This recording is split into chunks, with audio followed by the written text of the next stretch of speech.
ধন্যবাদ আমাদের সাথে থাকবার জন্য। আজ আমরা কথা বলছি সংস্কার প্রক্রিয়ার জটিলতা নিয়ে। আমাদের সাথে আছেন সাবেক সংসদ সদস্য ব্যারিস্টার রুমিন ফারহানা, আমাদের সাথে আছেন এনসিপি নেতা তুষার সারওয়ার।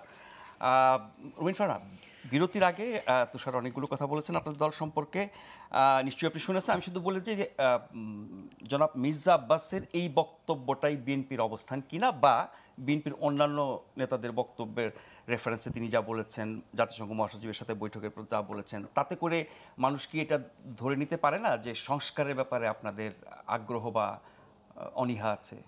আগ্রহ কম বা অনীহা আছে? দেখুন নাজমুল ভাই, 36 দিন সংখ্যায় কিন্তু খুব বেশি না, 365 দিন একটা বছর, তার মধ্যে মাত্র 36 দিন।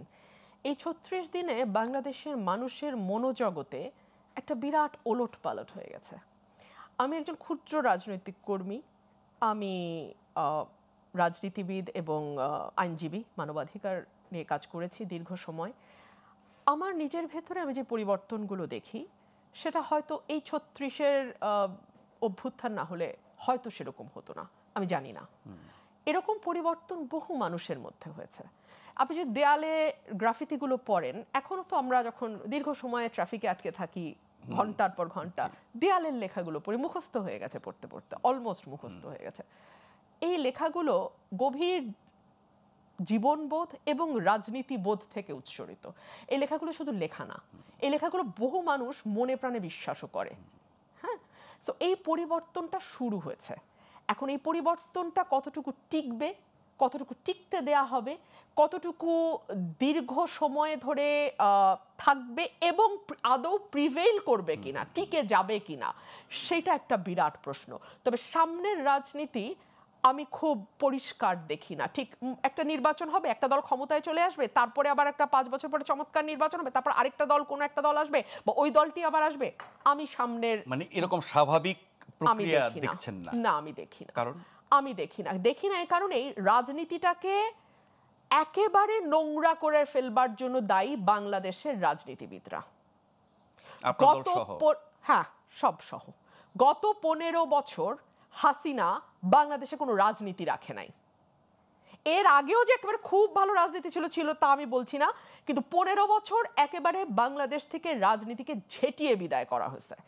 সেইখানে জায়গা করে নিয়েছে ব্যবসায়ীরা, বিরাট স্টেক আছে তাদের বাংলাদেশের রাজনীতিতে। সেইখানে স্টেক আছে প্রশাসনের, সেইখানে স্টেক আছে সিভিল অ্যান্ড মিলিটারি ব্যুরোক্রেসির। এই কথাগুলো সাহস করে কেউ বলবে না, আমি বলছি। এতগুলো স্টেক হোল্ডার যখন খেলে, তখন পলিটিশিয়ানদের খেলার পোর্শনটা অনেক ছোট হয়ে যায়। সো আমরা যদি মনে করে থাকি যে এই বুঝি আমাদের সুবর্ণ দিন চলে এলো, 5 বছর পর পর ঘুমিয়ে ঘুমিয়ে একটা দারুণ দারুণ নির্বাচন বাংলাদেশ প্রসব করবে আর বাংলাদেশের 8 কোটি ভোটার লাফিয়ে লাফিয়ে গিয়ে ভোট দিতে পারবে, সরি, না। আমি যেটা দেখি, বাংলাদেশ আগামী 10 থেকে 15 বছর, 20 বছরও একটা টার্ময়েলের মধ্যে দিয়ে যাবে। ওইসব ফ্যাক্টরের কারণে, ওইসব শক্তির কারণে, সব রকম অনেক স্টেক আছে এক মাঠে। তাদেরকে কি রাজনীতিবিদরা পরাস্ত করতে পারবে না? রাজনীতিবিদদের পরাস্ত করার ইচ্ছা আছে আপনাকে কে বলল? রাজনীতিবিদরা পরাস্ত করতে চায় কে বলে? এটা তো আবারও ফ্যাসিবাদ, স্বৈরশাসন কায়েম হবে। কেউ চায় না আপনাকে, তাই বা কে এত গ্যারান্টি দিয়ে বলল? কারা চায়? কারা চায় আমি জানি না, আমি পলিটিশিয়ানদের ব্যর্থতা নিয়ে আলাপ করছি ভাই, আমাকে ওইটুকুর মধ্যেই আটকান। হ্যাঁ, আমি পলিটিশিয়ানদের ব্যর্থ, তারা তাদের স্টেকটা অনেকের মধ্যে ভাগ করেছে এবং গত 15 বছরে পাকাপোক্ত ভাগে ভাগ হয়েছে। এখন চাইবে, এবং 15 বছরের বিরোধী দলের ইতিহাস তো আমাদের চোখের সামনে দেখা, তাই না? সো বাংলাদেশকে সুস্থ ধারার রাজনীতিতে আনতে, বাংলাদেশের সুস্থ ধারার সরকারি দল এবং সুস্থ ধারায় বিরোধী দল টিকার অবস্থা তৈরি করতে আমাদের অনেক সময় লাগবে আরো। এবং এর মধ্যে তো আমি যে স্টেক হোল্ডারদের কথা বললাম সেটা তো আছেই। On the top of that, পলিটিশিয়ানদের মধ্যেও কিন্তু এখন ঐক্যের কথা আমরা বলছি, যত বিভাজন চোখে পড়ছে তত, যত বেশি আমরা ঐক্য ঐক্য ঐক্য বলে চিৎকার করছি না, তত বেশি বিভাজনটা আমাদের কাছে স্পষ্ট হচ্ছে। কোন প্রশ্নে বিভাজন? প্রতিটা প্রশ্নে বিভাজন। কোন প্রশ্নে বিভাজন নয় নাজমুল ভাই, আপনি আমাকে বলেন। মানে মোটা দাগে 3টি বিষয় আমাদের আলোচনায় আসে: বিচার, সংস্কার, নির্বাচন, তাই তো? প্রতিটিতেই বিভাজন আছে এবং এগুলো জাতীয় ঐক্যমত কিভাবে এগুলো হবে না? তো না হলে পরে আমি ওই যে বলছি, টার্ময়েলের মধ্যে দিয়ে বাংলাদেশ যাবে, এটা আমি আপনার শোতে আজকে বলে ফেললাম। যদি ঐক্যমত না হয় তাহলে এগুলো ফেলে রেখে ঐক্যমত নির্বাচনে হলেও যাব আমরা। টার্ময়েলের মধ্যে বাংলাদেশ পড়বে, সেটা একরকম টার্ময়েল। ঐক্যমত না হলেও টার্ময়েলের মধ্যে পড়বে। এখন যেটা হয়েছে, মানুষের মধ্যে কিন্তু তীব্র আকাঙ্ক্ষার জন্ম হয়েছে, বিশেষ করে স্টুডেন্ট, মানে 20 থেকে 25 যাদের বয়স, তাদের কিন্তু কোনো ব্যাগেজ নাই, তাদের কিন্তু হারানোর কিছু নাই, তাদের কিন্তু ছেলেকে ওই কনস্টিটিউয়েন্সিতে স্টাবলিশ করব, অতশো কোটি টাকা এর মধ্যে বানায় ফেলবো। আমি কয়েকজন এক্সেপশনের কথা বাদ দিয়ে বলতেছি, জেনারেলি বাংলাদেশের young generation, not student, young generation যেটা, তাদের কিন্তু সেই অর্থ ওরকম ব্যাগেজ নাই। তারা তারা যদি কেউ কেউ সত্যি সত্যি একটা পরিবর্তিত বাংলাদেশের স্বপ্ন দেখে, আমি আবারও বলছি, সেই চেষ্টাই তো তুষারের দল করছে।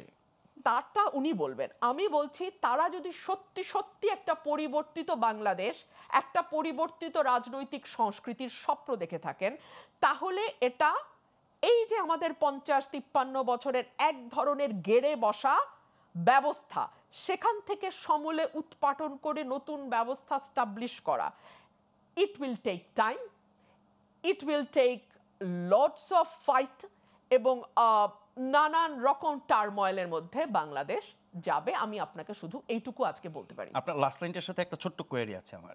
এই টার্মোয়েল কি শুধু আমাদের ইন্টারনাল বাস্তবতার কারণে নাকি এক্সটার্নাল ফ্যাক্টরস? যখন ইন্টারনালি ডিভিশন তীব্র হয়, তখন এক্সটার্নাল ফোর্সরা অনেক বেশি শক্তিশালী হয়। বাংলাদেশকে মুক্তিযুদ্ধের পক্ষ বিপক্ষ, রাজাকার শাবক, মুক্তিযোদ্ধার সন্তান ইত্যাদি ইত্যাদি দিয়ে বিভাজন না করলে ভারতের পক্ষে সম্ভব হতো না গত 15 বছর বাংলাদেশকে শুষে খাওয়ার। এখন কি নিয়ে বিভক্তি করা হচ্ছে? এখন সবকিছু নিয়ে বিভক্ত। আপনি ঐক্য দেখলেন কোথায় আমাকে বলেন তো? আমি তো কোনো ঐক্য দেখি না।